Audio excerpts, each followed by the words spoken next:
অনেক বছর আগে এক গোপন রাজপ্রাসাদের নিচে লুকানো ছিল এক সোনালী জাদুর চিরাগ, যার ভেতরে বন্দী ছিল এক রহস্যময় জিনি। একদিন এক কৌতূহলী লোক ভুলবশত সেই চিরাগ ঘষে ফেলে। চোখ ধাঁধানো নীল আলোয় চিরাগ থেকে বেরিয়ে আসে সেই জিনি।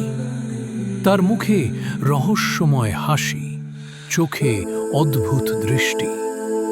আমি হচ্ছি আজরান, 700 বছরের অভিশপ্ত জিনি। তুমি 3টি ইচ্ছা চাইতে পারো, কিন্তু সাবধান, প্রতিটি ইচ্ছার পেছনে লুকিয়ে আছে একটা মূল্য। লোকটি ভয়ে কাঁপে, তবুও বলে, আমি চাই অশেষ ধন সম্পদ। হঠাৎ সোনা, হীরা, রত্ন ঝরে পড়ে, কিন্তু সব গলে যায় আগুনে। না, এটা আমি চাইনি। জিনি হেসে ওঠে, কণ্ঠে বিদ্রূপ।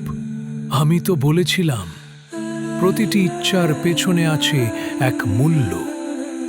দ্বিতীয় ইচ্ছা? লোকটি কাঁদে, ভাবছে কি করবে। এই লোকটির জায়গায় আপনি থাকলে দ্বিতীয় ইচ্ছায় কি চাইতেন? কমেন্টে জানান। সাবস্ক্রাইব করে পাশে থাকুন এটি জানার জন্য যে এই লোকটি দ্বিতীয় ইচ্ছা হিসেবে কি চেয়েছিল। দ্বিতীয় পর্ব দেখার জন্য সাবস্ক্রাইব করে পাশে থাকুন আর লাইক করতে ভুলবেন না।